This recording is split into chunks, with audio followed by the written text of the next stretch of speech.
Thank you for doing this, Samuel. My whole goal in this is to get to know you as an attorney, and to let the public know if you have some insight on stuff you learned, some cases that you've been through, um, any experiences that will help a PR or a family member understand the delay in probate as well. Something about the Medicaid stuff, right?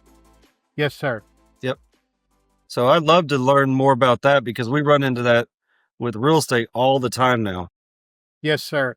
Well, we spoke a little bit about it, and I think a couple of preliminary matters is that in a probate estate, the minimum time under Texas law that the estate can be open is a little more than 6 months. What you are required to do in every case, just about every case, is to file a notice of creditors in your newspaper, and that puts a 6-month timeline on claims you don't know about.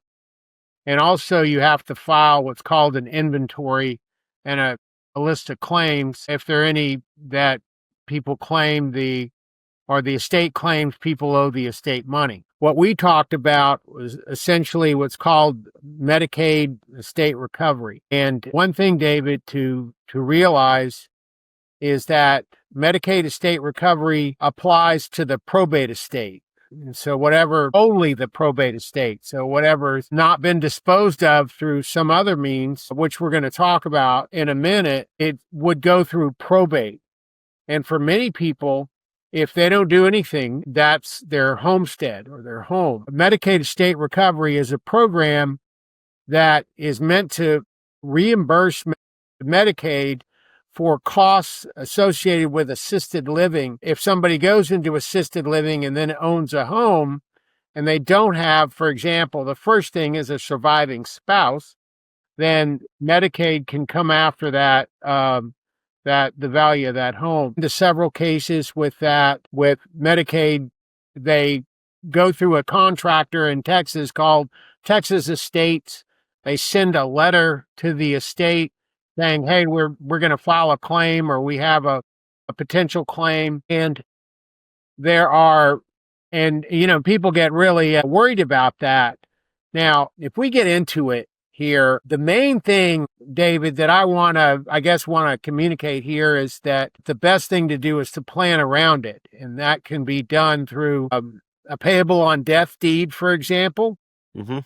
Or what's commonly called here a ladybird deed, which is what we refer to as enhanced life estate deed. And that's a deed where you convey to your heirs while you're alive, you reserve a life estate yourself so they can't kick you out, but you also reserve the right to mortgage the property, to sell the property, do any number of things. That keep ownership. Yes, sir. That removes the estate from probate. So if you do that, and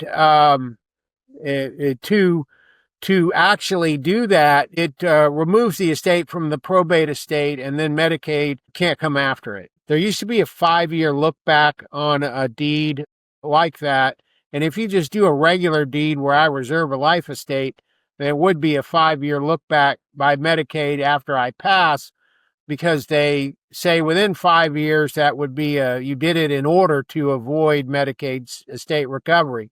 If it's after 5 years, that look back doesn't apply. But in general, a ladybird deed will help you. We'll plan around this. But sometimes we don't do that. We're already in assisted living. It's too late. And so what are not publicized, what are not really well known, is that Medicaid has regulations, extensive rules that provide both exemptions, total exemptions, as well as accommodations or basically what are called exceptions that may be partial exceptions. And we can get into those if whenever you're ready. I think that if people avail themselves of those, we actually had cases where the people were unfamiliar with those, but they were able to avail themselves of some of those exemptions, and they sort of save the house from Medicaid coming in. If you Yeah, that look helps at, a lot. yes, sir. You have any questions about that? No, I recently sold a property that we actually ended up buying. It was a second home to the guy, and Yes, sir. he was early, probably mid stages of dementia, but he had a girlfriend that lived in this property, but they still, since it wasn't his homestead, they still made him. I don't think they made him, but he sold it to get the resources, the money to pay for assisted living that he's still alive. He's still in the facility. But since he had that second home, that was his first house when he was 25 years old. He just kept it for a lot of years. Yes, sir. And the girlfriend he never married that he dated for 30 plus years was still in that house, but they weren't together anymore. So I see. she had to actually move out after living there for 30 years so they could sell it. So that was a unique situation. Yes, sir. And if they had married, then she would have basically the first exemption of a surviving spouse, which puts off obviously Medicaid state recovery for the lifetime of that spouse. And it only applies to the last surviving, and that's even if the property. That's arguably even if the property is separate by the spouse in assisted living. If he has a wife, she didn't have any real interest, but it's her homestead, and she's still residing in the home, then she can stay there. But the claim lives until she passes, and then which case it would be, it would be filed against his estate or her estate or both. And Medicaid is, it's running out of money. It's all in all 50 states, and so it's just a sort of sign of the times. If you look into that, that's a very a second home like that would be primed for planning around something like that, because they're gonna look at that like low hanging fruit, if you will. And there's several other exemptions which might apply to that situation, but certainly would apply to a homestead. The first is that if there's a child living in the home who's permanently totally disabled, that's a full exemption. And that you just have to show that they're residing there and they're disabled. I have another client just like that situation. Yes, The sir. mother, the father just passed away, and the son is, I guess, full autistic. So the full disability, I don't, my ignorance, I don't understand the different spectrum, but obviously he's not dependent, but he's 55 years old though. Yes, sir. And he's still considered a child because the mental ability, I guess. Yes, he would have an incapacity. A child might have just simply because they're too young. But if he can't mature to handle his own affairs, then that would be the sort of the criteria. Interesting. It and I've heard of them looking into that. Obviously an autistic child would definitely apply. It would be easy to prove a disability, but I've heard of some looking into some where the disabilities are more, I guess, arguable, where the person could actually uh, take care of their own needs. The other is that there's another exemption, statutory exemption, which is that if there's an unmarried adult child residing continuously in the homestead for at least 1 year before the death. Wow. And that would apply to just to exempt the property from Medicaid coming back. And those are really the three statutory exemptions, which, to recap, a surviving spouse, a disabled child that's living there, that's where they live, and then And an that's unmarried adult not to child. confuse my story with that. That's actually a homestead property, right? Yes, sir. Yeah, with the 12 And months. Okay. I think it would apply to the second home example that you use, Okay. Could they because you can could they imagine. ideally get married then if because he's already in assisted living, he knows he has that bill coming. He knows he's getting coverage. For some reason I think they denied him coverage. That's why they made him sell the house. Yes, So, yeah, someone agree with that. Yeah, and that has to do with the application for Medicaid, because they think, well, you have too many assets and you can't, that's a separate. You have to sort of spin down your assets and things like that. Yeah. I think if that were done, then what practitioners say is that you should sell one of the homes. Okay, when it looks like assisted living is coming up, either execute an enhanced life estate deed or sell one of the homes and put that money into a trust where the payee would be the beneficiary, but it's sort of a special needs trust since they're on There you go. Medicaid. Um, Okay. the other thing here is that on a set, and then of course the remaining house would be a homestead, and then the surviving spouse would have that exemption. Very nice. The homestead for the children, I think, is a little more strict.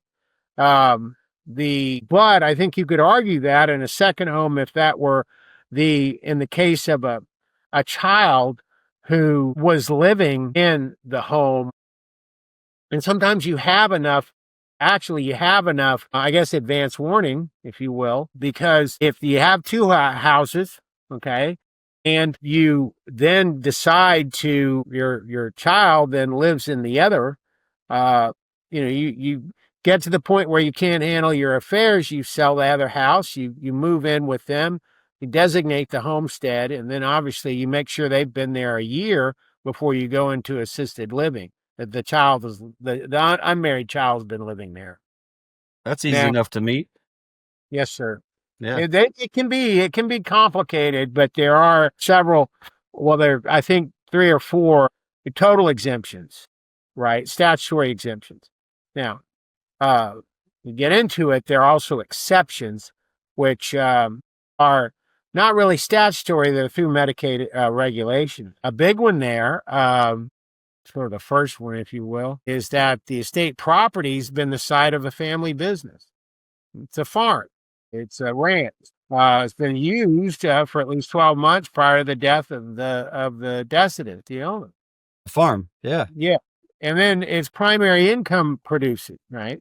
So in this state, we push back because obviously in the bad old days, they would make you sell your farm or ranch. And then even though your kids are working it, and that's everybody's dream, if they have that in Texas, but, Pass it down. that Medicaid would come along and make you sell it, or the state taxes would come and take it. Luckily, we've been dealing with some of that through the legislature and also federal law, which means that if it is a ranch, a working ranch or a working farm for 12 months prior to the death, and it's in primary income producing property, kids work there, that's what they use to make money, and it produces more 50% or more of their livelihood. And then if the state took it and made them sell it, they would lose their livelihood. That's the first total exemption or it's an exemption, not an exception. Is there a minimum on that income that needs to be produced? Is there any Yes, kind sir. You would have to show through a tax return that I work at this farm. It's, Smith Farms, and I earn $1,000, 500 of it at least comes from the revenue of this cattle business or hay business or what have you. And it's all done through IRS tax returns. So it's got to be done that way. And most farms, they do that. I mean, they have great incentive to do that, to show that, because you can carry a profit and loss, and you also have a great agricultural exemption in this state for property taxes. If you can show that it's a working farm, it's an income producing enterprise. The second would be the heirs would become eligible for public assistance if the state recovers the claim. They sell the house or the farm, and they sell the place, even though it's not a working farm. They sell it, then everybody has to go on assisted, federal assistant, public assistant. That's an exemption. You can show that. You just say, well, we sell this. I mean, we don't have anything else. you take care. Right. The heirs would be able to discontinue public assistance if the state doesn't come take the house. That's another sort of corollary there. Or the decedent received Medicaid. This is rare, but it happens. as a result of being a crime victim. They're a crime victim, and then as a result, they're disabled, and then they get on disability and ultimately have to go to assisted living.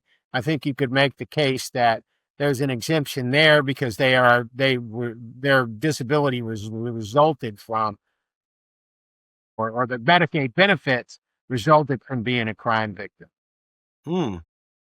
There's a catch-all, David, Yeah.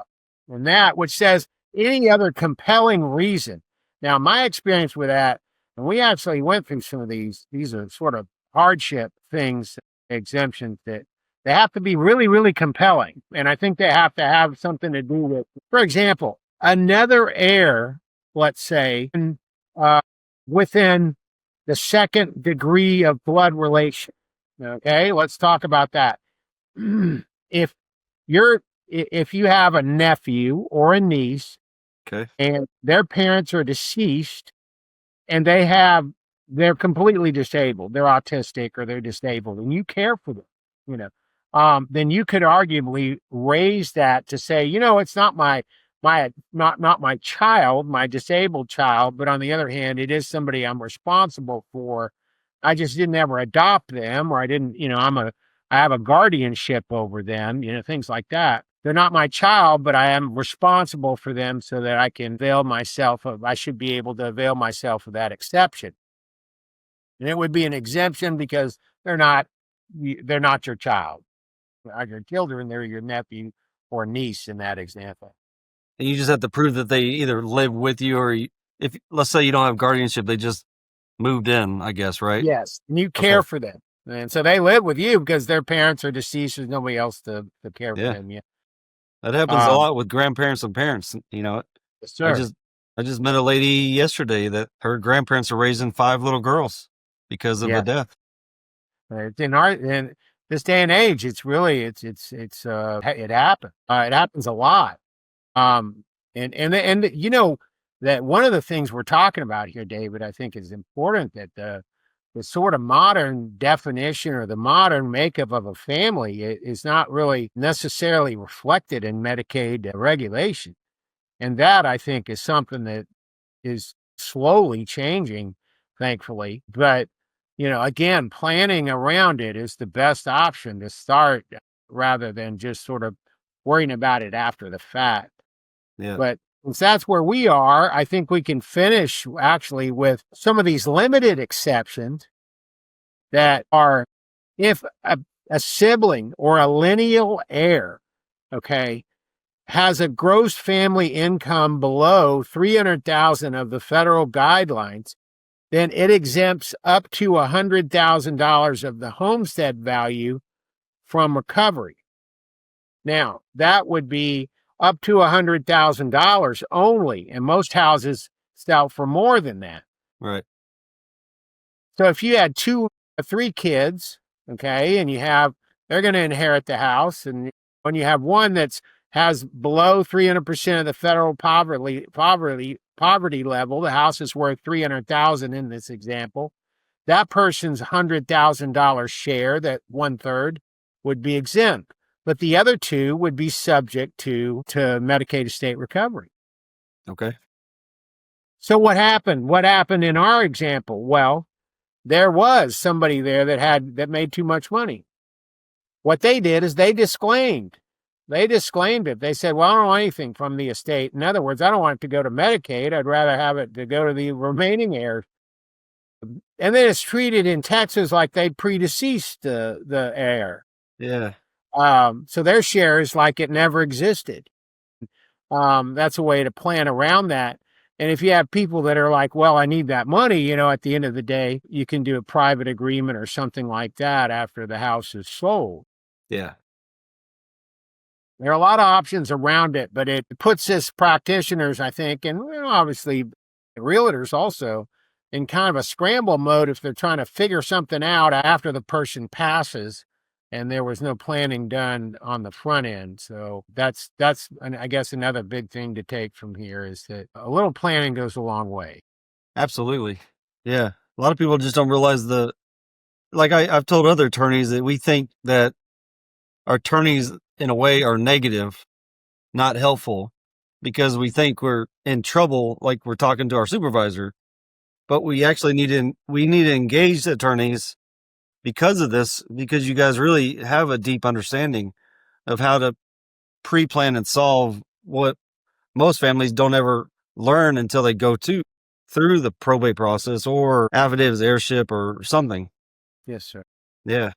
We try to talk to clients about that. We try to talk to them about first what they come for, an estate plan or a will or things like that. And then we try to ask those questions about the nature of the assets, what their medical or health picture is, things like that, and do these suggestions because I think we're able to make a pretty compelling case that's luckily there's, people can corroborate that of the sort of ubiquity of Medicaid estate recovery and the fact that these are real claims. They take houses all the time, especially if people don't probate them. They will just come and file a claim as an interested party and take the house. You see that I actually haven't ran into that yet. Well, if that happens, then you got to plead in as an interested party because and I found that I file the thing in our cases, we go ahead and file it for probate for that reason. We don't want it to go to Medicaid. We have these exemptions. They didn't plan around it, but we have these way through. And we go ahead and file it in order to eventually put them on notice that they're going to have to send a letter saying, hey, we're not going to pursue our claim. And we file that with the probate court saying that we acknowledge that you have one of our statutory exemptions or an exception or something that's going to prevent us from exercising our claim. Nice. Very good. It's like and in the priority of claims, David, this is important also. That's sort of, in a way, it's a basic losing proposition because that means they file the claim and you maybe have some ahead of it. Well, your first priority of claims would be funeral expenses, final medical expenses. Second is estate administration expenses, what it costs to administer the estate. That's a broad definition. Third is Medicaid. It's a class 3 claim, to my understanding, that is above even a secured claim, or it may be right below a secured claim. Let me correct myself. Whereby you buy a house or you buy a car and they attach to the house or car and then come possess it or foreclose on it if you don't pay. Something like that would apply. They don't normally go after, unless you have a huge unencumbered bank account. Definitely go after that. That's easy enough. But it's mainly the homestead. Yeah, that example I gave you earlier, the guy actually had close to $500,000 in CDs that were maturing for at least a year and a half from the time that he went into assisted living. Yes. So technically, they decided not to cash those in because the fees alone would have been more damning than the house. Yes. So they sold the house to cover his stay until they could get Medicaid turned on.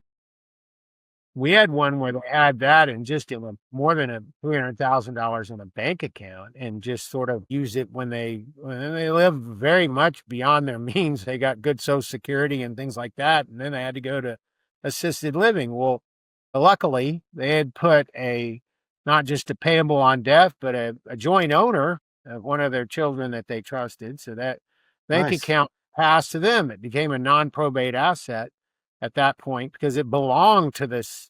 Now they each owned 100%. It belonged to this heir. And Medicaid tried, but I think we made a compelling case that it was not subject to. It could be used. It could possibly be used for their care as they went along, but if they passed, it can't be used for Medicaid estate recovery.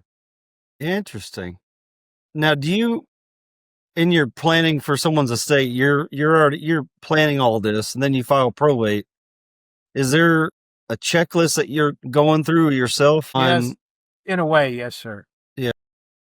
There's if we prepare the will, then we file our will and we have hopefully the executor that was chosen, and we actually want to plan around it. And if we go ahead and file it, we can file it just sort of stitch in time. We file it because sometimes they just send out these letters in a shotgun approach, David. So they just send them out to all these estates, and you may have done a ladybird deed. You can take it completely out of probate.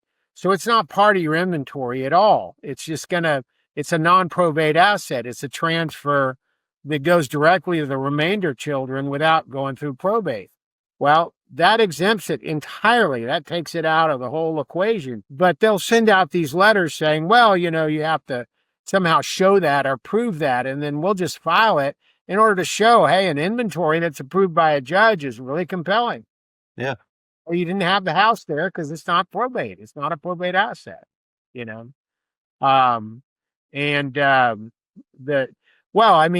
if you don't want to plan, then you need to stay at home.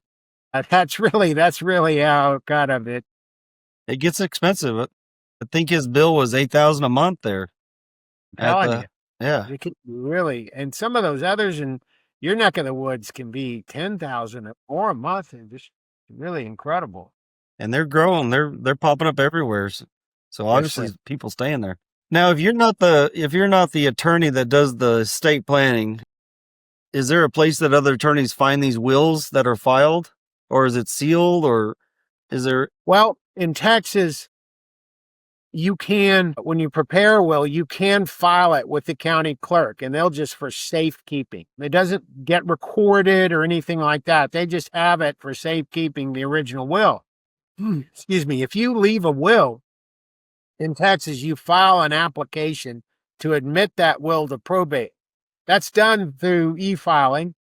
You attach a digitized copy of the will, but then you're required to drop off the original will with the original signatures to the county clerk within 3 to 7 days of actually the person you filing the estate. And then the judge hands it to you at the hearing and says, do you recognize this person's signature? This is an original will, and et cetera. And so if you don't have it, then I tell people, I'm going to give you the original, and I'm going to keep a copy. But you need to put this in a safe place, safety deposit box, a safe, a firebox, something. And let your executor at least know where it is. And, but if worse comes to worse, well, we had one, David, that was interesting. That I didn't know the lady, but by all accounts, she was very sweet and stayed at home. In her case, she got a will prepared. It was perfectly done in terms of Texas law, and she had a copy. Now, the copy, unfortunately, she shredded the original instead of the copy. She had them both, and she went home and I don't need this one. I'm going to shred it. But unfortunately, shredded the wrong one and filed away the other one thinking it was the original. Well, we didn't find it until she passed. And they were able to show, hey, this was an original will. We talked to the lawyer that prepared it. He said, I have a copy. It's exactly like it, and it's a much easier thing. If I have a copy, I can say, here it is. It's just a lost will, in other words. Yeah. It's not, there wasn't one that ever existed. It's just lost. Unfortunately, the original got lost. I've ran into a couple of houses that I've sold where the will wasn't even signed or notarized. Yes. And the kids that kept the copy thinking that was, since it looked like a will, it was folded like a will, it was saved in a safe like a will. And then they sent it to me and it's unsigned. So It's like, it requires that proof at the probate hearing.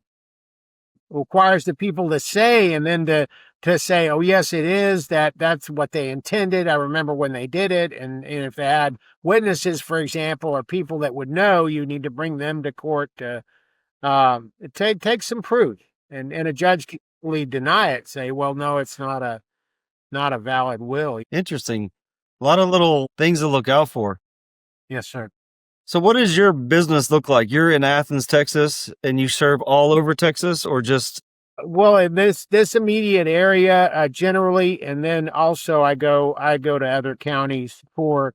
We're one of the few firms here in this county or in this area that will take contested probate matters. And so generally, if there's a contest, we would go to another jurisdiction, another county. And sometimes they're quite involved, and we're starting to see people understanding the value of a ladybird deed, for example, an enhanced life estate, but then they do two, and they're markedly different. So you have litigation stemming from that. Well, the first one is, or the second one's, had dementia, they were not have capacity. The first one is the one that should be valid. We have a couple of cases like that now. So yeah, we will go other locations, but it's generally for contested matters. There's literally one or two other people here, and one of them, when it gets to be a contest, David, this is important. When it gets to be a contest, you generally don't want your client, the named executor.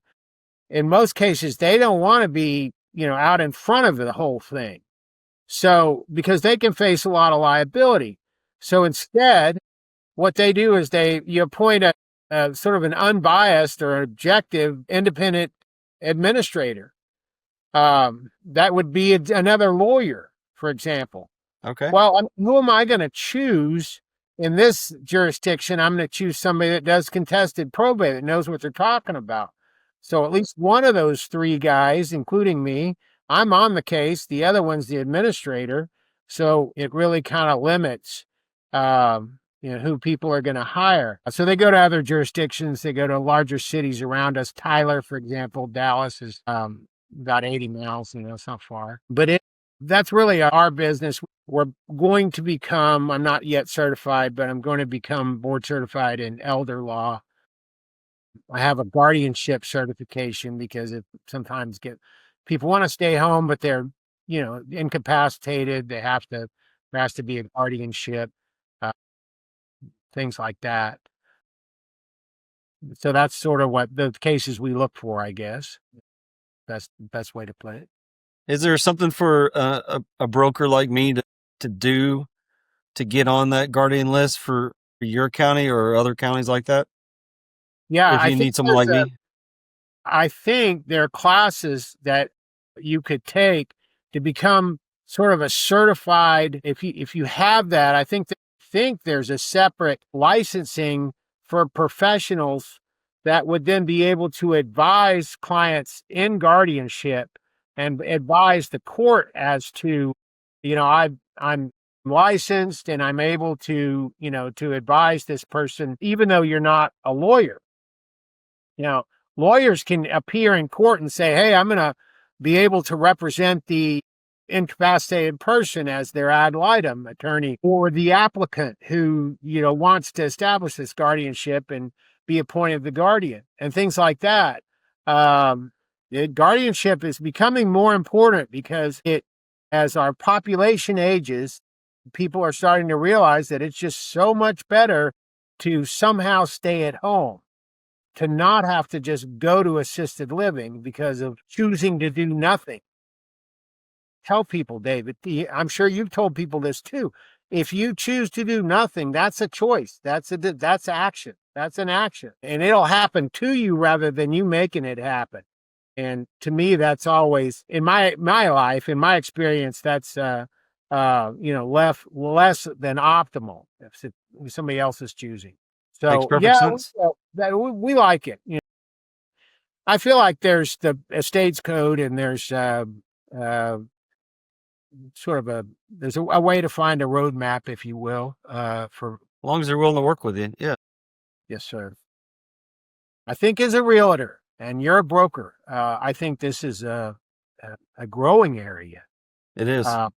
In a huge amount of sort of the middle class store of wealth is in these homesteads or these second homes or what have you. And it brings in all the when it increases in value for business, you also get I just recently went to, I don't know if you use this term, but dirt bags. That's the other term he used in the presentation. They gave examples of, there's people out there willing to take advantage for the benefit of the so yeah, I see. That's why I started this podcast, these YouTube videos, and I've actually narrowed my focus only to probate PRs and attorneys. This year I went all in, Yes, sir. but typically I'll still take other sales and retail sales, but this is my primary focus to meet you guys and to Yes. get really involved in the world of because it's leading that way. I could I see the agree. writing on the walls.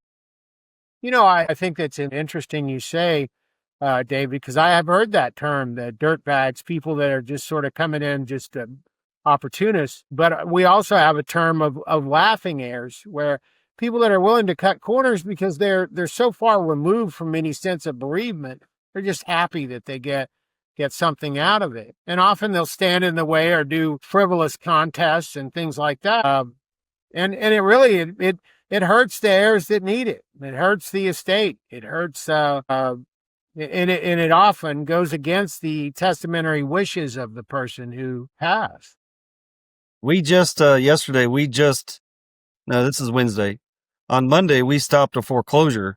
We actually paid the reinstatement for an heir. Someone inherited a house 2 years ago, and the parents passed away within a 90-day frame of each other. They actually sold their house to a buyer, an investor, and they put a lien on the property for their interest in the property. And 2 years later, new buyer, inheritance, all through probate. 2 days before foreclosure, they're demanding a fee for their interest in the property. That's just low bagging. Low.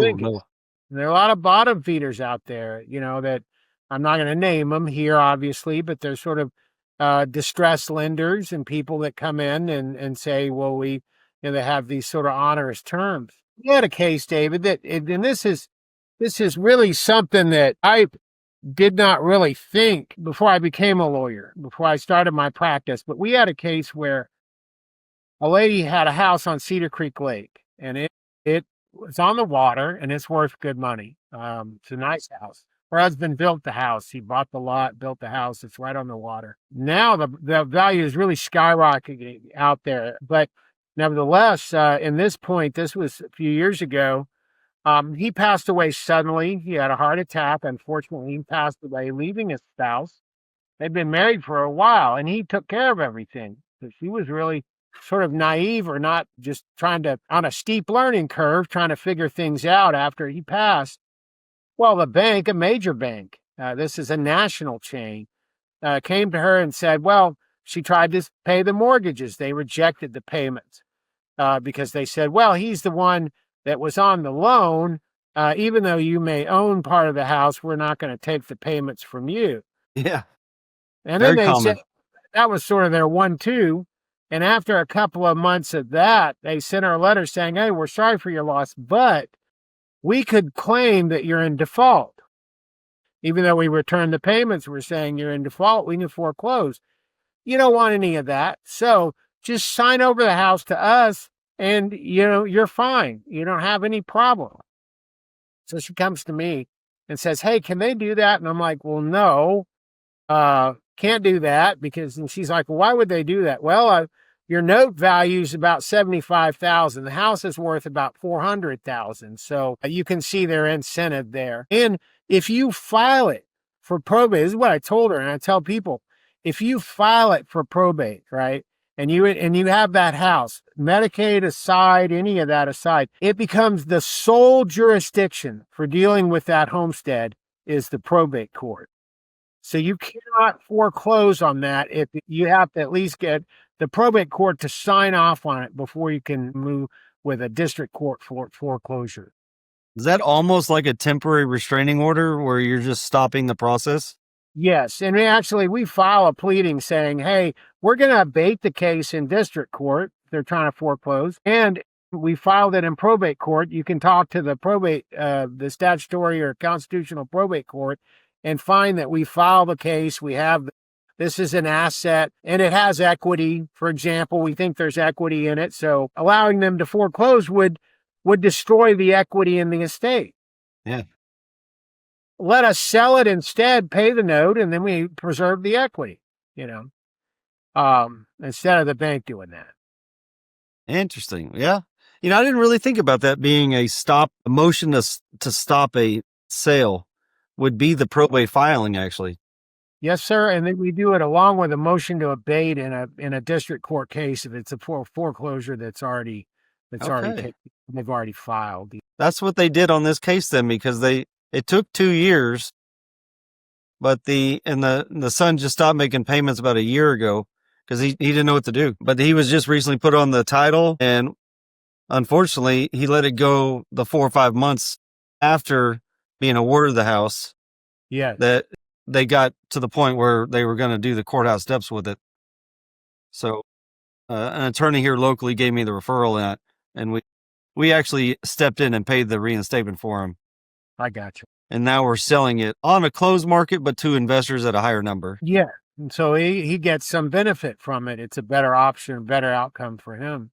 Yeah, he'll make, instead of making 0, he'll make close to 60, I think, or somewhere around there.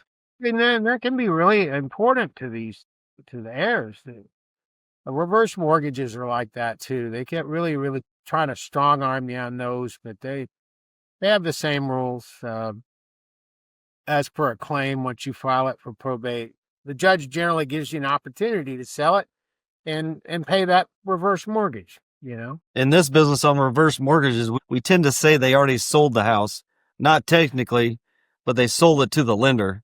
Yes. Because the death usually follows 8 to 10 years after they do the refinance, or the reverse mortgage. So it eats away their equity over time. And then if they pass away, that they, like you said, they get in default because the heirs don't know what to do because there's no planning. So I run into a lot of things where there's no equity on these, and we sell them just for, I did one for a $1,000 fee just to help them sell it. Yeah. That was last year. So, and the heirs feel like, well, I don't want them to get the money, but their loved one, the decedent, they really, it came in handy for them, the reverse mortgage. You can see both the ends of it, So obviously you're on video. How do you do your practice? A lot of people like to do digital now, where they could get you on camera and do their first introduction to you, I guess, or consult. Yeah. How do you handle that? Excuse me. We can do those by Zoom or by video conferencing, which we've done. We also do them by phone and can talk to people. What we usually ask people to do is to send us the relevant documents as PDFs or by email, and so that we can look at them and kind of familiarize ourselves with the situation and then try to make the consult more productive that way. We have some people out of state. It's just not really convenient for them to come all the way in just to talk to a lawyer. So we're happy to set that up and things like that. Zoom is helpful sometimes, or some of the platforms, I guess, like this one, that they can share documents so that I can kind of look at them in real time if they've not sent them to me, and can kind of give advice based on what they the documents that they've scanned in. So yeah, we do both. A lot of it here is sort of a personal touch, if you will, and a lot of it is from what you said before. It's sort of a way the business is. Somebody comes in, they're not, things are generally not totally fine. It's generally an issue. There's a problem. And so they're going to be, it's not necessarily a joyous occasion, especially if their loved one has passed, or if there's, they feel like that they're left kind of a mess they have to clean up, or any number of things. And I think in that case, what I think we can offer is to try to find a way through and maybe lessen the load for some of those people that, I mean, devoted my wife. I love my wife. I would hate for my wife to feel like, well, I have to clean up a mess that was left, or I don't have any experience. I have to figure all this out myself. And so, I think that's incumbent on us. Well, actuarially, men pass away before women. That we need a little planning, like I said, would help in that.